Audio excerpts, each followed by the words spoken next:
మీ జీఐఈటీ ఇప్పుడు జీజేయుగా మారింది. 2000కు పైగా ప్లేస్మెంట్స్, ఐపీఎం, కేపీఎంజీ వంటి సంస్థలతో ఇంటిగ్రేటెడ్ కోర్సులు, యూపీఎస్సీ కోచింగ్, అడ్మిషన్లు ఓపెన్.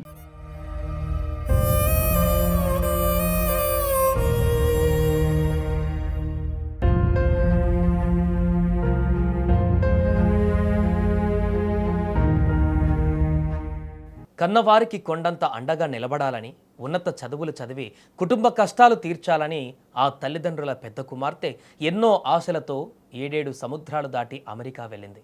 చదువు పూర్తయింది, ఉద్యోగం తెచ్చుకొని సెటిల్ అవుతుందనుకున్న తరుణంలో విధి ఆ కుటుంబం పైన పగపట్టింది.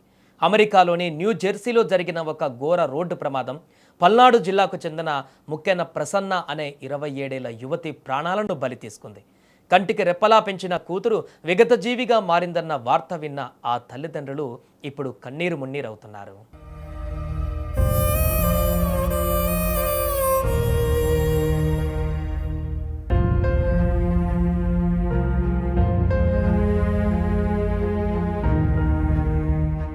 పల్నాడు జిల్లా వినుకొండ మండలం ఉమ్మడివరం గ్రామానికి చెందిన మక్కెన వెంకటేశ్వర్లు గోవిందమ్మలది ఒక సాధారణ రైతు కుటుంబం. వీరికి 3 సంతానం కాగా వారిలో పెద్ద కుమార్తె మక్కెన ప్రసన్న. చిన్నప్పటి నుంచి చదువులో ఎంతో చురుగ్గా ఉండేటువంటి ప్రసన్నను ఉన్నత చదువుల కోసం తల్లిదండ్రులు ఎంతో కష్టపడి 2022లో అమెరికా పంపించారు. అక్కడ ఎంఎస్ విజయవంతంగా పూర్తి చేసిన ప్రసన్న ప్రస్తుతం ఉద్యోగ ప్రయత్నాలలో ఉన్నారు. త్వరలోనే మంచి ఉద్యోగం సాధించి స్థిరపడుతుందని, తమ కష్టాలన్నీ తీరుస్తామని ఆ రైతు కుటుంబం ఎంతో ఆశగా ఎదురుచూస్తున్న తరుణంలో ఈ ఘోర విషాదం చోటు చేసుకుంది. అమెరికా కాలమానం ప్రకారం మంగళవారం నాడు ఈ విషాద ఘటన జరిగింది. ప్రసన్న తన 3 స్నేహితులతో కలిసి కారులో ఒక కార్యక్రమానికి హాజరై తిరిగి వస్తున్నారు. ఈ క్రమంలో వారు ప్రయాణిస్తున్న వాహనం అకస్మాత్తుగా దాదాపు దారి తప్పి ఆ కంట్రోల్ తప్పి రోడ్డు పక్కన ఉన్నటువంటి చెట్టును బలంగా ఢీకొట్టింది. ప్రమాదం ఎంత తీవ్రంగా జరిగిందంటే కారు ముందు భాగం పూర్తిగా నుజ్జునుజ్జయింది. ఈ ప్రమాదంలో తీవ్రంగా గాయపడిన ప్రసన్న అక్కడికక్కడే ప్రాణాలు కోల్పోయారు. కారులో ఉన్న ఆమె 3 స్నేహితులకు కూడా తీవ్ర గాయాలయ్యాయి. ప్రస్తుతం వారికి అక్కడ అత్యవసర చికిత్స అందిస్తున్నారు.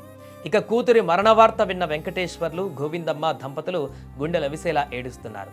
దీంతో ఉమ్మడివరం గ్రామం మొత్తము తీవ్ర విషాదంలో మునిగిపోయింది. ఈ ఘోర ఉదాంతము తెలుసుకున్న ఏపీ ప్రభుత్వ చీఫ్ విప్ వినుకొండ ఎమ్మెల్యే జీవి ఆంజనేయులు తక్షణమే స్పందించారు. మృతురాలి తండ్రి వెంకటేశ్వర్లకు ఫోన్ చేసి పరామర్శించారు. ప్రమాద వివరాలు తెలుసుకున్నారు.